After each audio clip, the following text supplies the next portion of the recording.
So I don't think I need to explain why the core Five Nights at Freddy's games are amazing. No, not that one. There is no such thing as security breach. Hello!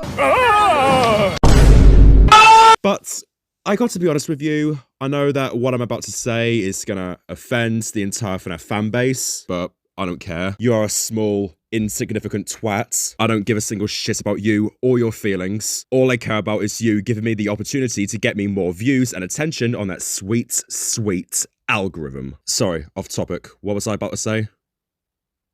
Oh yes, so the FNaF games today are pretty shit.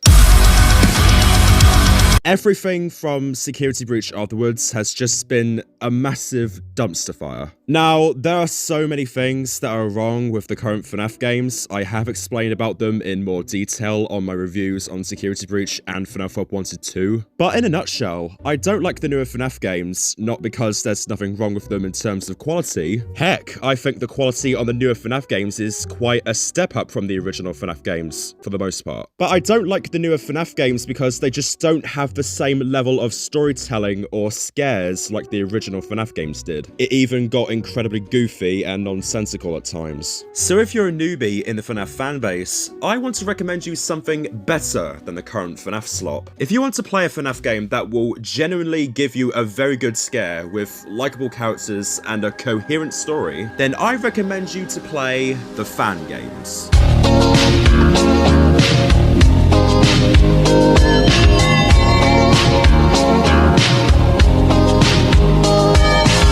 Five Nights at Freddy's has so many fan games. So much so, in fact, that you could probably spend hours scrolling down the FNaF page on GameJolt. Now, Five Nights at Freddy's fan games are definitely a mixed bag. I'm sure many of you have heard of cult classics like Five Nights at Treasure Island, the one where you try to survive a bunch of photo-negative Disney characters. But then you also have the fan games that are just beautiful masterpieces, and in some cases, even better than the actual FNaF games themselves. And the best part about it is that they are completely free to play. But what if I told you that there is also a fan game out there that is just a Vaporwave fan's idea of heaven, full of unnecessarily loud jump scares, and where the animatronics look high as fuck?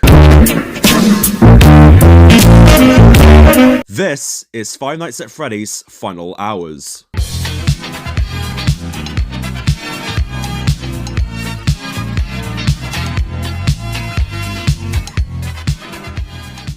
Five Nights at Freddy's Final Hours was first released to GameJolt on the 31st of January 2017 by Aidan Kelly, or as he is known by his online alias, FanK Games. A well-known developer in the Five Nights at Freddy's fan game space who has made other fan games such as Those Nights at Fredbear's Reborn. I'm assuming that means Reborn anyway, it's just called Those Nights at Fredbear's R for some reason. Five Nights at Freddy's Final Hours itself has 3 entries: Final Hours 1, Final Hours 2, and Final Hours 3. There is also Final Hours 1983, which is still in development, but I'll get into that later. Five Nights at Freddy's Final Hours is quite honestly one of the best fan games ever made, in my opinion. Not just because of the comedic moments with the animatronics or the retro aesthetics, but also because each game comes with its own unique gameplay mechanics that have never been seen before in the main FNaF games, or any fan game for that matter. So since I love this fan game so much, and after I had a nostalgia trip and gone back and replayed them after so long, I thought it would be cool to make a video about it. So here we are. In this video, I'll be reviewing every single installment of the Final Hours trilogy to explain why FNaF Final Hours is my favourite FNaF fan game and why you should definitely play it for yourself. This will be a really big video, so use the timestamps in the description to skip to anything particular in the video that you are more interested in. Now then, without further ado, let's begin.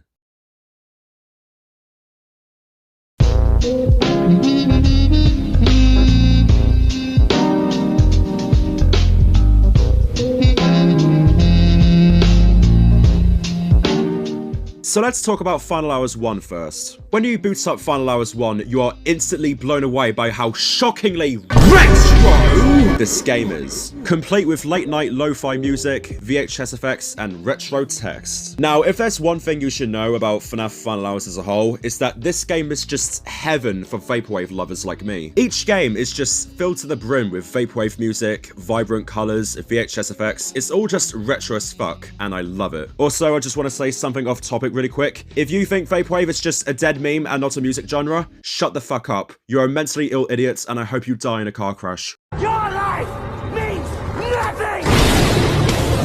That being said though, if that's interesting to you and you want to download Final Hours 1 for yourself, then I highly recommend that you check if your PC can handle running anything first, as this game can be insufferably laggy with the VHS filters. And what's even worse is that there is no options to turn the filters off. So just make sure you have a good PC, or you just end up playing Final Hours that's about as good as what Stafford County Railway is like for Android users. What's up, guys? It's Quandale Bingo here. I've been arrested for multiple crimes. Allah belanızı versin!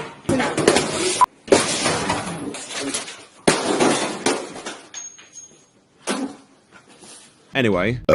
Oh, fuck. In the main menu of Final Hours 1, you'll notice that this game has got a few little features that have never been seen before in any of the main FNaF games. Most notably, this game actually has a function where you can change the menu theme to any of the themes used in the main FNaF games up to sister location. I got to be honest with you, I don't know why this is a thing, nor do I care why this is a feature. I just think that it's a really cool feature. Oh yeah, and also in the extras menu, there's this Easter egg that says, "Please don't click me."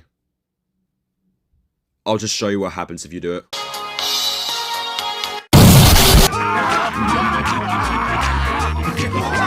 Anyway, enough rambling. Let's get into the really fun stuff.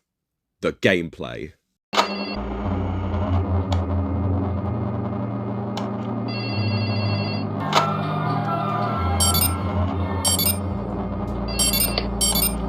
Hello?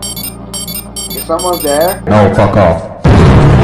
Now, the gameplay is where Final Hours really shows its unique style. Final Hours 1 is split into two parts. Part 1 takes place in the 1985 Freddy's location, and Part 2 takes place in Fazbear's Frights from Five Nights at Freddy's 3. And each part comes with their own style of gameplay and mechanics. Now, Part 2 is nothing much, really. It's basically just a free roam version of FNaF 3. There's nothing new to it. You just get hunted down by Springtrap, who for some reason has no eyes, and he can also no-clip through the fence for some reason.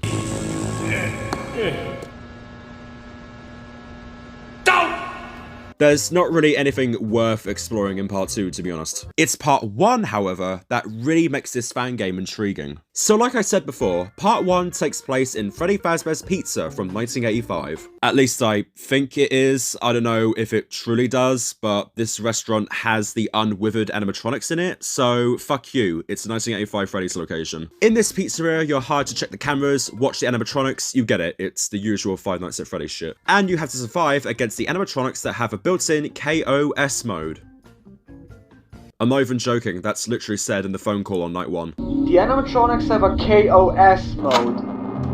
Not sure what that means, but it's not safe. To be honest, I kind of like the idea that the developer went for a more realistic route to explain why the animatronics move around at night, instead of just doing the usual, "Oh, they are possessed by dead children," or whatever. But at the same time, it feels very strange as to why animatronics for a children's restaurant would even have a KOS system in the first place, but whatever. To survive against the animatronics, you have to turn off the power to your office when you spot them coming from either the hallway in front of you or the hallway to your left. The only major catch is that every time you turn off the power to your office, it will also drain your oxygen, and if it depletes completely, it's a game over. To avoid dying, you have to refresh your oxygen each time you turn the power back on, and if you forget to refresh it, your oxygen will continue to deplete even if you have turned the power back on. So you really need to pay close attention to it. Now, I have no fucking idea as to why a children's restaurant would even have a fucking oxygen supply in the first place. I don't know if this Freddy Fazbear's Pizza restaurant is in space or something, but okay, you know what? Fuck it. I'm gonna stop complaining about logic. This is Five Nights at Freddy's, for fuck's sake. Oh yeah, and in your office, there's also a Freddy Fazbear mask, but you can't even use it, so it basically just sits there,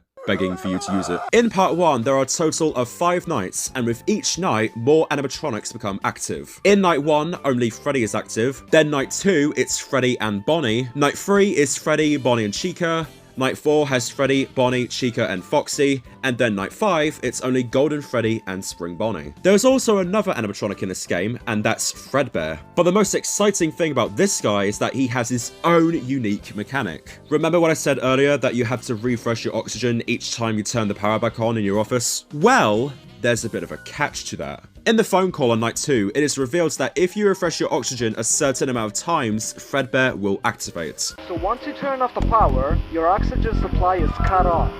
But once you turn it back on, the oxygen flows through very quickly.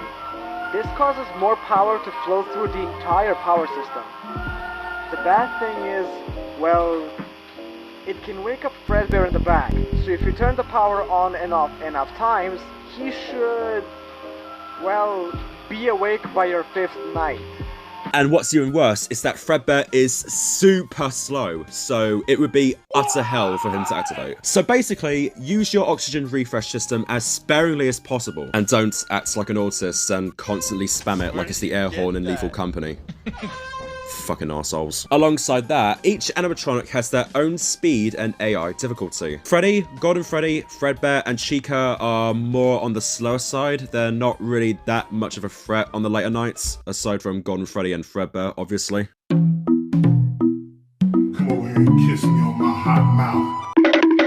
Bonnie is slightly faster than Freddy, and Foxy and Spring Bonnie are incredibly quick. They basically run around the place all the damn time. Get smitten with the wrath of God.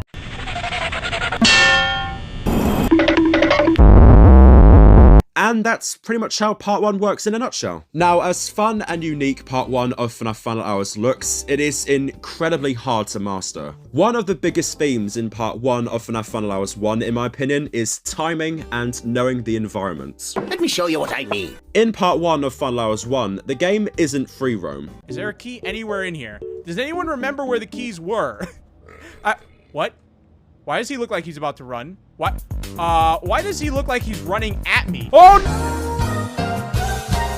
You're only stuck in one spot, which is your office. To make things even more difficult, the cameras in the game don't show the map of the pizzeria. The developer, however, left in a little hint on how to beat this game. As well as checking the security cameras, you can also see where the animatronics are going by looking at a little monitor. The monitor allows the player to spot where an animatronic or multiple animatronics are going in the pizzeria thanks to a small live camera in their heads. Kind of like the living room in the Joy Creation story modes where you can watch where Freddy and Foxy are going on the TV. Except in Final Hours, there's no animatronics punching you or doppelgangers wanting to take your life.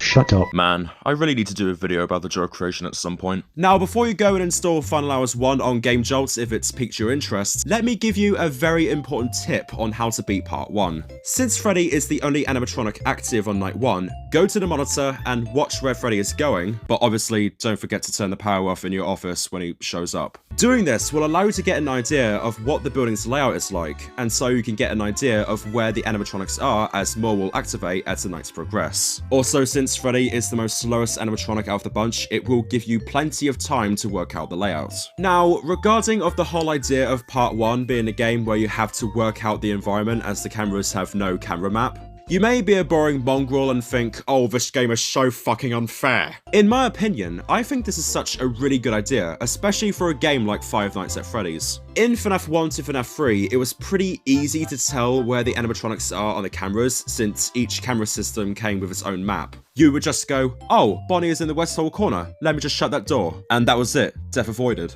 But Part 1 of Final Hours 1 got rid of that completely. Removing the map on the cameras and forcing the player to learn the environment gives the game a whole new level of dread. Like, Freddy could very well just be in the other side of the building, far away from your office. But if you look on the cameras, it could look like Freddy is near your office, so it just gives you that uneasy feeling that your death is imminent, despite the fact that in actuality, you're completely fine. But you don't know that because you can't tell where the enemy is. It's fucking genius horror gameplay, and I love it. Now let's move on to the timing aspect of Part 1. Now, this is the first out of many occasions where Final Hours is just downright unfair. Like, seriously, as we will progress into the other Final Hours games, this will be a really, really common occurrence, especially Final Hours 2. Anyway, so what's up with the timing, I hear you ask? Yes, I can hear you, just go with it. Why does that make the game unfair? Well, the triggers to kill you in the game are really wonky. If you forget to turn off the power when you see an animatronic show up to your office, the animatronic won't just walk right up to your desk and kill you. No, no, no. For some stupid reason, the animatronics can kill you even if they are coming halfway down the corridor in front of you. Why? I have no idea, man. Who cares? This fucking mechanic sucks. I hate it. It's just so inaccurately timed.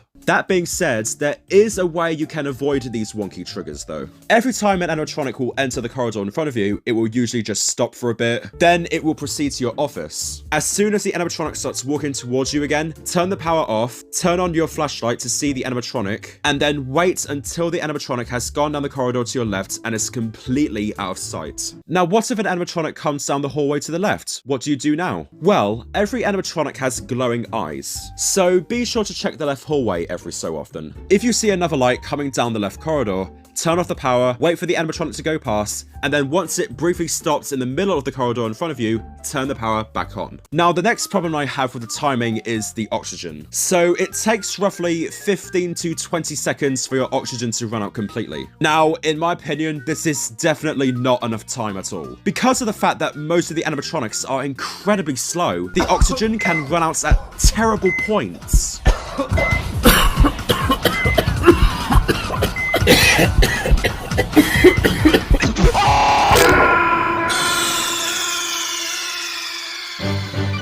Snake, are you okay? Snake?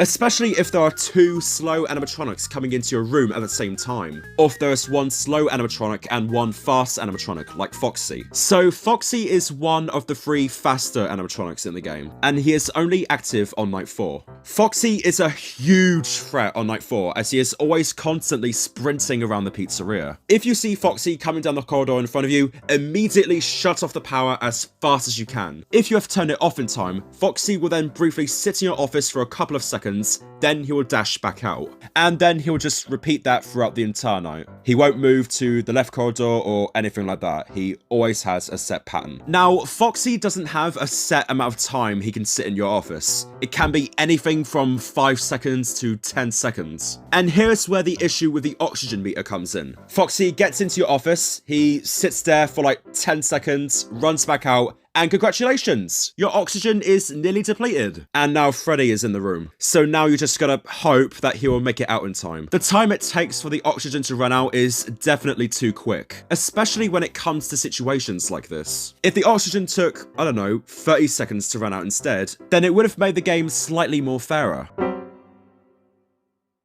All in all though, I love Final Hours 1. It's a very unique fan game with awesome gameplay mechanics, and it's just filled to the brim with neat retro aesthetics. I know I said this like a million times already, but I don't care. I just love retro aesthetics. However, the game kind of does fall off a bit with its mechanics, as yes, they are unique, but they are really wonky and poorly communicated in some places. But it is a free fan game though, so I can't really complain. But apart from its issues, you can still have a really fun time playing it. And that, my friends, was Final Hours 1. Now, let's talk about Final Hours 2.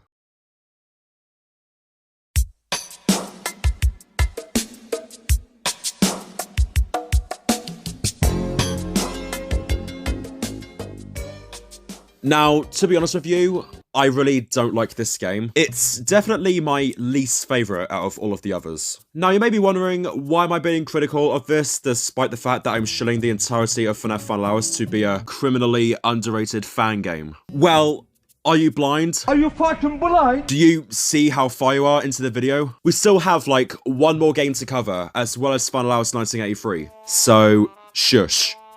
Shut up. Go and get spring locked.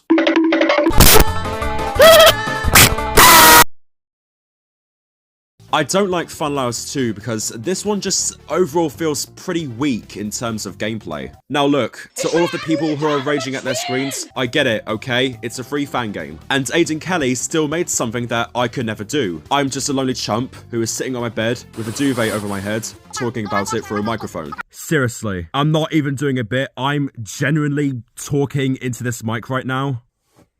With a duvet over my head right now. So I can get better audio quality. I'm sweating my balls off. Sometimes you have to go to the extreme to make the best video. But yeah, anyway, I know this is a free fan game, so I can't really complain, but I like complaining, so fuck you, I'm gonna complain anyways. Why are you gay? Who says I'm gay? You are gay. You are a transgender. But before we start talking about why I don't like Final Hours 2, let's get into the good stuff first, because there are a few things I like about this game. Most notably, this little gem in the extras menu called the Freddy Faz dance, where it's literally just a bunch of Freddys dancing in a vaporwave background. Give it up, give it up, give it up, ballsy balls. Speaking of extra menus, there is nothing really exciting in the main extras menu for Final Hours 2. You just get to look at the characters and the animatronics, that's pretty much it. However, that being said, there is a secret menu you can access here. Now, it was first revealed in a video by Fusion C Gamer, where he did his playthrough of an earlier version of Final Hours 2. Aiden Kelly told Fusion C Gamer that there is a key you can press on your keyboard to access this secret menu. But Aiden also told Fusion C Gamer to not explain what the key is. Of course, Fusion C Gamer obliged and not told what the key was. Coward. But when he uploaded that video, the people who found out what the name of the key is started sharing the name of it in the comments, so now it's not really a secret anymore. I mean, come on, does Aiden know that nothing is a secret on the internet anymore? So since everyone has discovered what the key is, I'm gonna say what it is. So if you press F11, you can get access to the secret developers menu. Now, this is jam-packed with lots of extras. I don't know why Aiden didn't just add those to the actual extras menu, but whatever. I love me that Freddy Fast dance anyway, so I don't really care. The dev menu features things like the models of the characters, jump scares, the game's cutscenes, and you can also play mini games on here. You can even get a spectator view of the maps, which is a really cool feature. It's just one of the many examples as to why FNaF Final Hours is just such a unique fan game with many gameplay mechanics and features that weren't ever seen before in any of the main FNaF games. Oh, and there's also a bunch of random animations called Exoticness and Pants, where it's literally just the exotic butters and Fredbear's legs just rotating around with 8-bit music playing for some reason. The dev menu is a really cool feature in Final Hours 2. You will definitely have a lot of fun playing around with this. I just don't get why this was never added onto the actual extras menu and why this was even meant to be kept a secret in the first place. But it's not that big of an issue to me anyway, so I don't really care. So yeah, that's pretty much it in terms of extras. Now let's get into the reason about why I don't like Final Hours 2, and that is the gameplay. So why don't I like the gameplay? Well, like I said earlier, the gameplay of Final Hours 2 is overall very, very weak. It can get very boring at times. As well as that, the gameplay also has the same problems from Final Hours 1, where it can be downright unfair and poorly communicated. And to prove my arguments, let's examine the gameplay in detail. So like in Final Hours 1, Final Hours 2 is also split into two parts. Part 1 takes place in the pizzeria from Five Nights at Freddy's 1, and Part 2 takes place in Fredbear's family diner, as Fredbear and Spring Bonnie are the main enemies here. Although at one point in earlier demo versions for the game, Final Hours 2 did actually have 3 parts in it. Part 2 in the fully released version of the game used to be Part 3. The original Part 2 took place in an abandoned, run-down version of the pizzeria we saw from Part 1 of Final Hours 1. The major difference being was that you could roam around the entire location, and, like with the pizzeria, the enemies you had to survive against in the original version of Part 2 were the animatronics from Part 1 of Final Hours 1, except this time they are completely withered and are falling apart. It's obvious that in this iteration of the Final Hours 1 pizzeria, it has been closed down and everything inside has been left to rot for quite some time.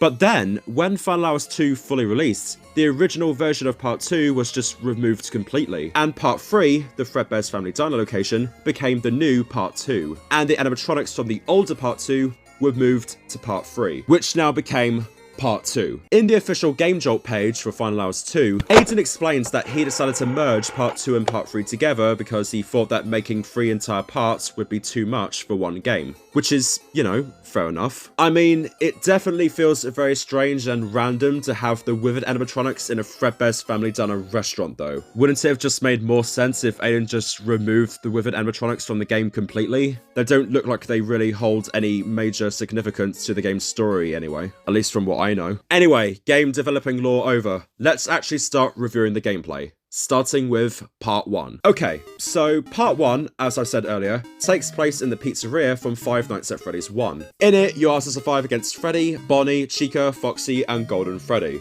And just like how it was in Final Hours 1, as the game progresses, more and more animatronics become active. And they're active in the same order. So on night 1, you have Freddy. Then night 2, it's Freddy and Bonnie. Then night 3, it's Freddy, Bonnie and Chica. Then night 4, it's Freddy, Bonnie, Chica and Foxy. And then night 5 is just a repeat of night 4.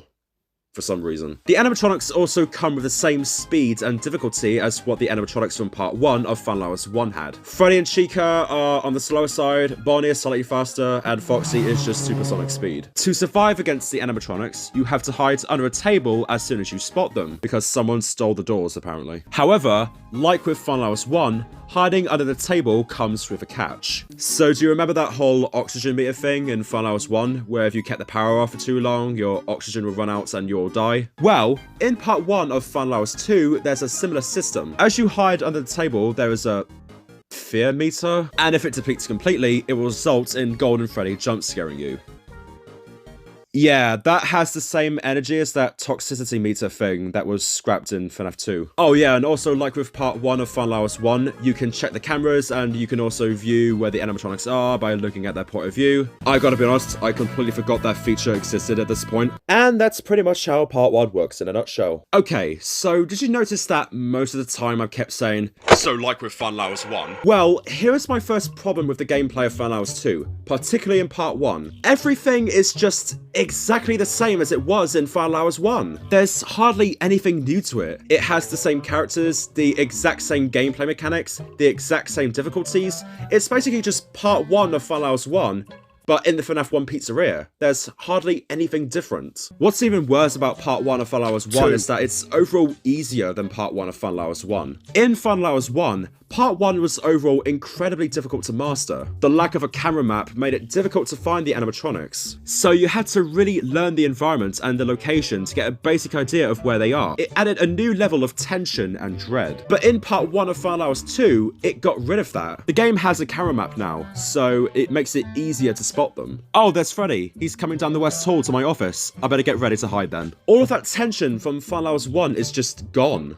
In earlier demos for Final Hours 2, the camera system pretty much worked the same way as what the camera system did in Final Hours 1, where there was no camera map. That was perfect. Why would you get rid of that in the full version? The tension was right here. But now that the developer has added a camera map, it just makes the game 100 times easier. And it kind of makes the animatronic POV cameras pretty useless, since you can use the camera map to work out where the animatronics are in the pizzeria. And then there's the whole hiding under the desk thing in the game, which doesn't really make the game any better. So again, remember how I talked about that oxygen meter mechanic in Final Hours 1? Well, did you remember that it also had a feature where you have to reset the oxygen after you turn the power back on? Otherwise, the oxygen will just continue depleting. Well, in part 1 of Final Hours 2, they just got rid of that feature. So you can just spam the hide under the desk button in the game and your fear meter will just reset. Part 1 of Final Hours 2 is really just a massive letdown from Final Hours 1. It had so much tension with its gameplay and the mechanics. But part 1 of Final Hours 2 with its camera map and having the ability to spam the hide desk button with the fear meter resetting every time you hide, it just took away all of that tension. And overall makes the game an easy snooze fest. So yeah, all in all, part 1 sucks ass. Now, what about part 2? Is that any better? Well, no. In part 2, your task is to survive 5 nights in Fredbear's family diner and avoid Fredbear, Spring Bonnie, the Withered animatronics, Golden Freddy, and a new addition, Shadow Freddy. To avoid the animatronics, you have to hide in a Springlock suit and wait for the animatronics to either walk or run past you from the left side or the right side of your office. Otherwise, you'll instantly die as soon as the animatronic gets into your office. However, like with Final Hours 1 and part 1 of Final Hours 2, if you hide in the Springlock suit for too long, the Springlocks will fail and you'll die. Also, more animatronics become active as the game progresses. Some can walk or run, they have different AI, different movement patterns, yada yada yada. You get the picture at this point. And that's pretty much how part 2 works. Now, why do I think part 2 isn't any better than part 1? Well, you see, part 2 is slightly better than part 1 in terms of variety and gameplay. In night 1 and 2, you're only hunted down by Fredbear and Spring Bonnie. One can walk slowly and the other one runs. So it gives the player an idea of how the mechanics and the gameplay works. Then after that, Fredbear and Spring Bonnie are gone, and then it's just the withered animatronics hunting you down in nights 3 and 4, and then night 5, it's just Shadow Freddy and Golden Freddy. So it has a lot of variety, and it just makes the game overall slightly easier to master. Like, imagine having to deal with Fredbear, Spring Bonnie, the withered animatronics, Golden Freddy, and Shadow Freddy all hunted you down at once on night 5. It would have been actual hell. But that's where the goodness of part 2 stops. The game overall is just bad, stressful, and boring. Unlike Part 1 and Fun Hours 1, there are hardly any interesting mechanics and gameplay in Part 2 of Fun Hours 2. All the animatronics do is just either run or walk incredibly slowly. Heck, Golden Freddy and Shadow Freddy literally work the same way as what Fredbear and Spring Bonnie does on Night 2, where one walks slow and the other just runs. There's no super secret animatronic that activates if you do something a number of times. It's just full of animatronics that run or walk. It's nice that the game has a variety of different animatronics that activate only on a specific time frame of nights. But having them all do the same thing still makes the game pretty dire and overall makes them less intimidating. Not only that, but the gameplay can also be incredibly stressful. Part 2 of Fun Hours 2 requires a lot of trial and error to master it, especially Night 2. Because Spring Bonnie is the only animatronic that is fast on Night 2, while Fredbear just walks slowly, you really have to learn how long until Spring Bonnie reaches your office each time he runs through your office. Not to mention that you also have to keep track of Fredbear as well as on top of that. It's just a lot of work to keep track of, and it's only on Night 2. I mean, you can get an idea of where Spring Bonnie is by looking at his POV on the monitors in your office, but because the map is incredibly small, comprising of just 2 hallways and a party hall, it's still incredibly hard to keep track of him. I think the game would have been easier if Fredbear was just active on Night 1 only, and Spring Bonnie was only active on Night 2. It would have made the game less infuriating. The triggers as to when the animatronics can kill you, which works by instantly resulting in a jump scare if an animatronic just sets 1 foot into your office, even if you're on the other side, makes the game really unfair. And don't even get me started on the map itself. I mean, come on, what on earth is this? Just 2 hallways, an office, and a dining area? Really? It really feels like the developer just made this map in Blender in the span of like 3 days. Like, come on, you can do better than this. So yeah, all in all, Fun Hours 2 was a massive letdown from Fun Hours 1. The addition of cutscenes is pretty cool, the dev menu is really fun to look at, the models look fantastic, and the music is really chill as always. But in terms of actual gameplay, Fun Hours 2 is overall incredibly stressful, boring, and dire. Okay, so I have ranted a lot at this point, I will admit. But the reason why I wanted to explain all of the issues with Fun Hours 1 and Fun Hours 2 is that I want to tell you how much of a step up Fun Hours 3 is. Or was going to be.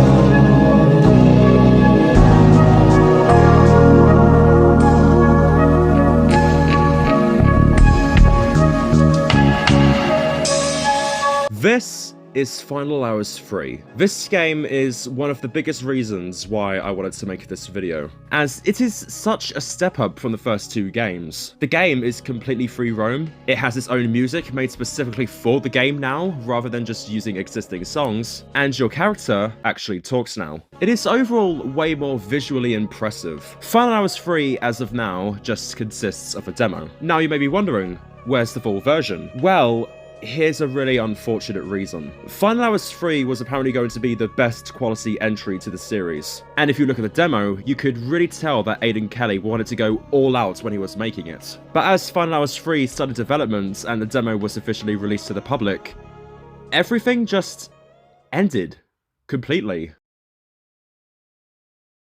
Now, there isn't much information I could find, most of the info has either been long since deleted or explained so vaguely, but from what I could gather, on 2018, Aidan Kelly announced on Game Jolt that Final Hours 3 was to be cancelled completely and development would not resume ever again. The reason why he decided to cancel Final Hours 3 was that the game apparently had quite a troublesome development behind the scenes. Aidan simply wasn't happy where the story was going, and he tried to do several rewrites of it, but they ended up getting scrapped because they weren't good enough. Aidan also wanted to move on from making Five Nights at Freddy's fan games and focus on making original games instead. So eventually, after only being half completed, Final Hours 3 was scrapped, and no more FNaF fan games or new entries for Final Hours were made after that.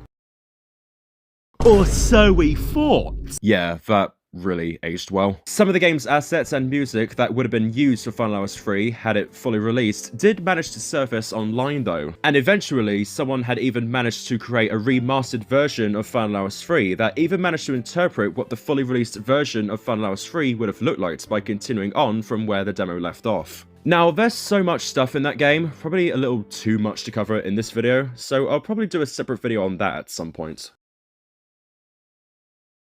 So yeah, that was why Final Hours 3 ended up getting cancelled. But how much did we get of the game prior to getting cancelled? Well, let's dive right in.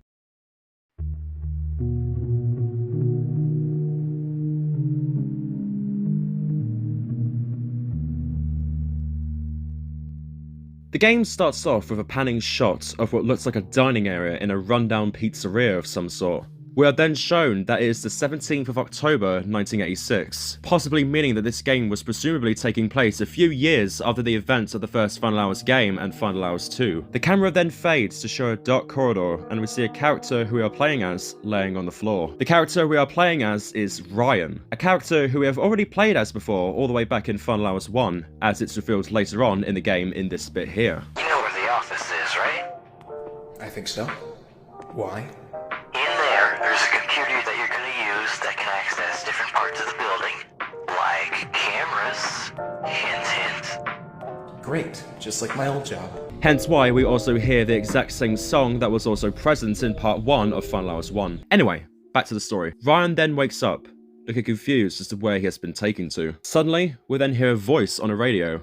A voice from one of the most mysterious characters in the Final Hours trilogy. I was starting to think you were dead. Well, you were pretty close, but... Where the hell am I?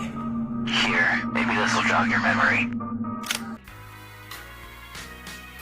People stand so automatic.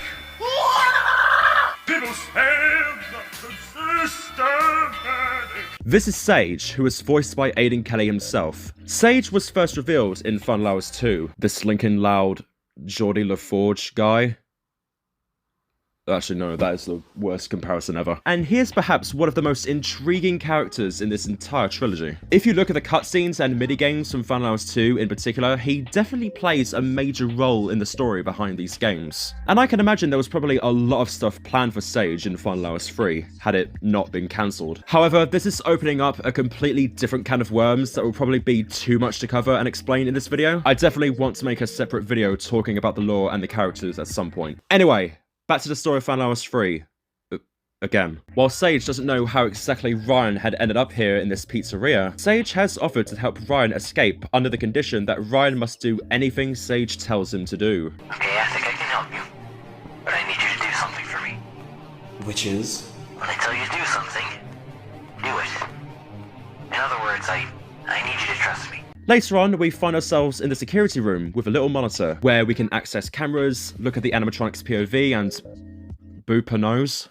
Wait, what? After we've had a little bit of exploring with the cameras, Sage then mentions that Ryan is in what's known as the safe zone in the building. Okay, hear me out. The area that you're in right now is the safe zone. Like the building I'm in right now? Yes, exactly, but that doesn't mean, well, some might slip through. So it's not a safe zone? Yeah, that's kind of why you need the computer. Yeah, that's what I thought. What do I do if one of them sees me? Oh, well, you die. Well, yeah, but how do I avoid it? Simple. Don't get caught.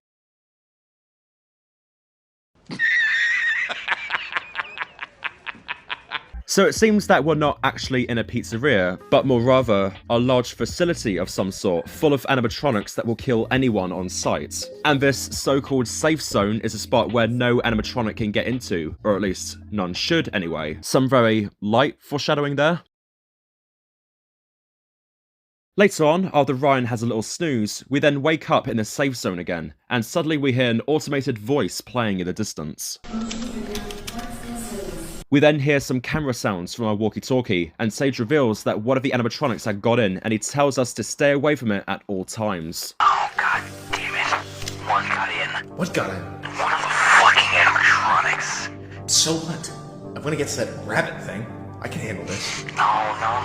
This one's different. Way different. It's smarter, it's faster, it's... Wait, what? Well, how do I avoid the damn thing? Hold on, I'll think of a way to keep on reach.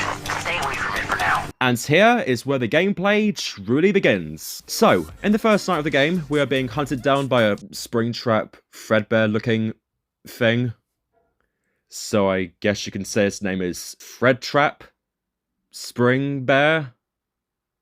What the fuck am I even talking about? To beat night 1, you just have to sit tight and avoid Fredtrap for a few hours until Sage calls out to you that he has found a vent in the corridor that Ryan woke up in, for you to crawl into to get to the next area and move on to the next night. Now, beating the first night is relatively easy. Fredtrap moves very, very slow, literally limping everywhere. And the map is relatively large, so you can easily get away from him or just hide in a spot for a little bit until he comes. You don't really need to be in your office the entire time unless you're a coward. However, there is one catch. While Fredbear moves incredibly slowly, he has extremely good eyesight. And if he sees you, he'll instantly start sprinting towards you at full speeds, and you'll have no way to outrun him and avoid death. So basically, hide and don't let him see you. The next and final area in this demo before the game got cancelled takes place in an underground restaurant called Chica's Pizza World. In this section, we have to survive against Chica in the pitch black corridors while we have to wait for Sage to unlock a door that we can go into to beat the game. Now, this night is more or less the same as the first night, but it has some differences. Chica moves slightly faster than Fredtrap, and the map is a lot more restricted in terms of movement and exploration. Unlike the map on the first night, which was very open and had multiple directions and paths to choose, Chica's Pizza World has only one specific path. There's no side rooms or anything like that. It's just one path for you and Chica to walk up and down on. So you can't have the opportunity to sneak past her down a different corridor while she's in another one. The only way you can actually sneak past her is this little trick. So behind you in your office, there is a small crawl space that leads up to a hall. When you see Chica coming down the hall to your left towards your office, go through that crawl space and out into the hallway behind you. When Chica comes into your office, wait for her to come back out of your office and then just crawl through the crawl space again to get back into your office. And just keep repeating that method until the night is over. And that's pretty much it. That's the entirety of the demo, really. Survive against Fredtrap and Chica, and then you've completed it. So, now that I've talked about the story and what there is to play in the demo, what do I think of FNaF 3 in general? What's the quality like? Well, in all honesty, the game is such a massive step up from FNaF 1 and 2 in terms of quality, gameplay, and the way it was executed in terms of horror. That, in particular, was done way more better than how the horror was executed in FNaF 1 and 2. Now, I love the retro aesthetic in FNaF. I think I've said that, what, 5 or 6 times now. But after replaying FNaF 1, 2, and 3 specifically for this video, looking back on it now, I feel like the retro aesthetic in FNaF 1 and 2 didn't properly fit into the horror of the games at all. Combined with the use of lo-fi music in every night, it did not help creating an overall uneasy atmosphere for the horror. But FNaF 3 has none of that. While FNaF 3 did have a retro aesthetic, unlike FNaF 1 and 2 though,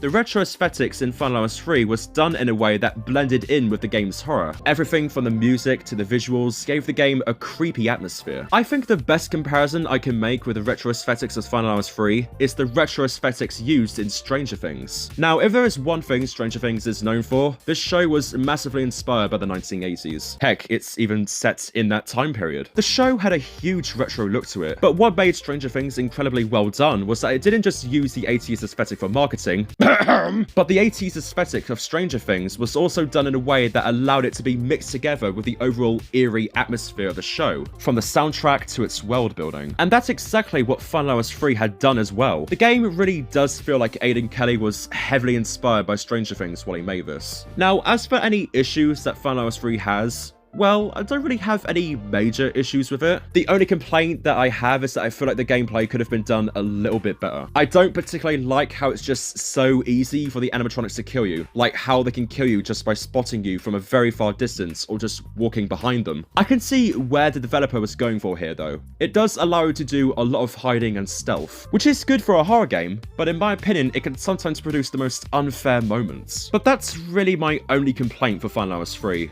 Overall, the game is just so incredibly well made. I'm so gutted that the game wasn't finished. It definitely had the opportunity to be an impressive fan game. And, yeah.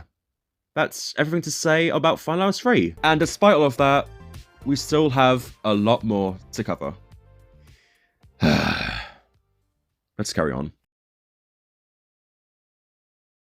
So yeah, that was the Five Nights at Freddy's Final Hours trilogy. A trilogy that ended just when the games looked like they were heading towards the right direction. But let's stop being depressed. So while it sucks that the trilogy ended after Final Hours 3 was cancelled and everything, in actuality though, Five Nights at Freddy's Final Hours wasn't completely dead. In 2021, Aiden Kelly had opened a new Game Jolt page, complete with gameplay screenshots, a music video on his YouTube channel, devlogs, and trailers.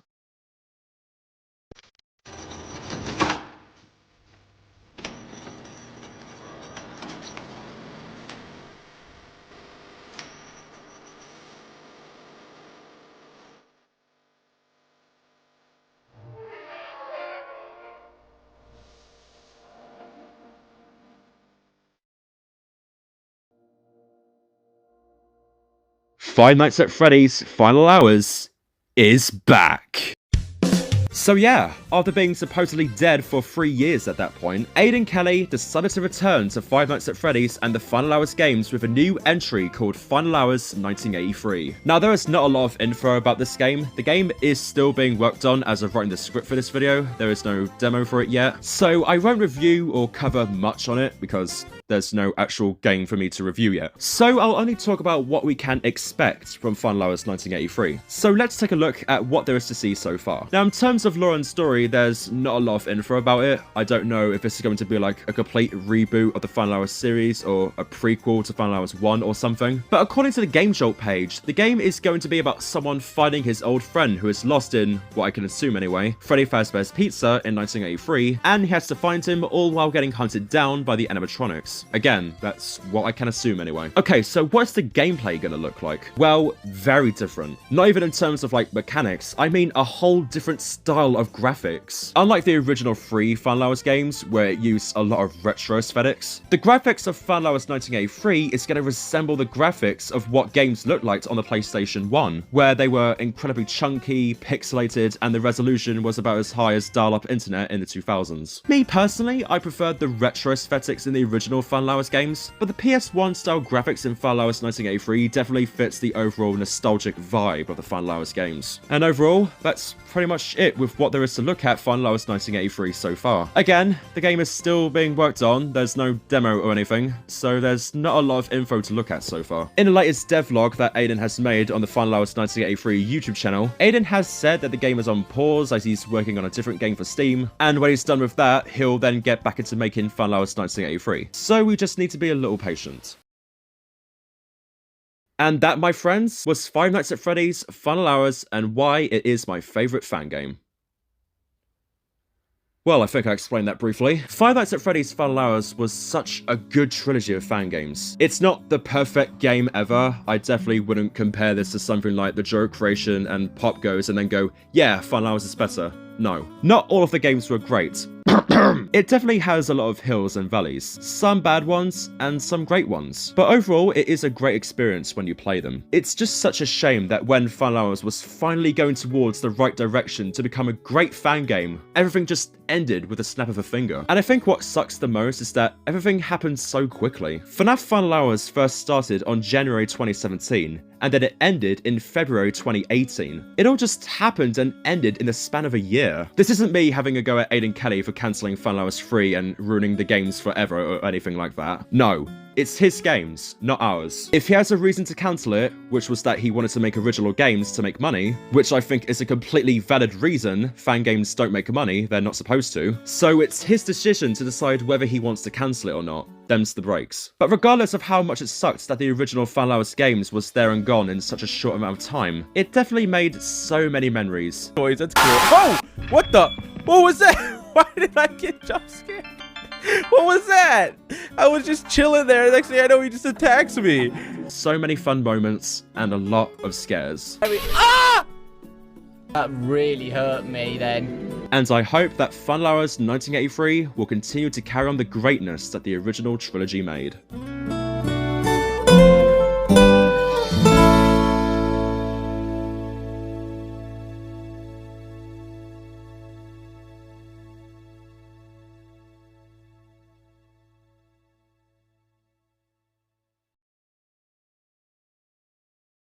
God damn, this video took a long time to make. I've been working on this video all the way back in the start of December of 2024, and since then, it has just been hell. A lot of script writing, rewriting, recording, editing, everything took a while to get done. It's not like I was working on this video non-stop for 3 months, obviously, but my life kept getting in the way a bit. I got sick twice, I had a stomach bug, and then I got a cold shortly after I recovered, which sucked. It was also my 19th birthday on the 22nd of January. I also had exams, a lot of things kept interfering. But regardless, I'm really glad how this video turned out. I've been wanting to do FNaF fan game retrospectives for a long time now, as I love FNaF fan games. They are really fun to play, and they can be a million times better than the main FNaF games if you look hard enough. So I'm really glad that I have managed to make my vision come into reality. More videos like these are definitely coming to the channel soon. Now, I am not fully done with FNaF Final Hours yet. I of course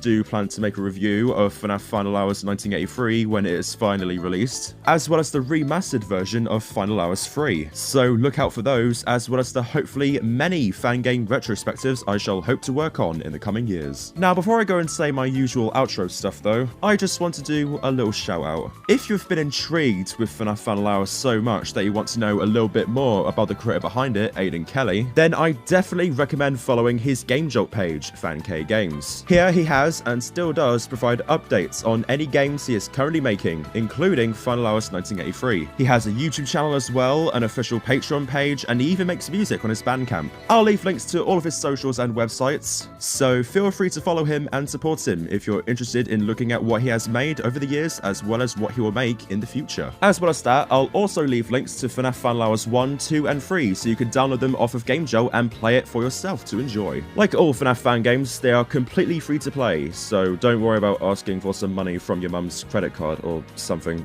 All of these links to Aidan Kelly's Game Jolt page and his socials, as well as the links from all of the FNaF Final Hours games, will be available in the pinned comment below. Be sure to like, share, and subscribe. Follow me on Instagram and Threads. Join my Discord server. Invite link is available in the About page. And I shall see you all next time. Cheerio.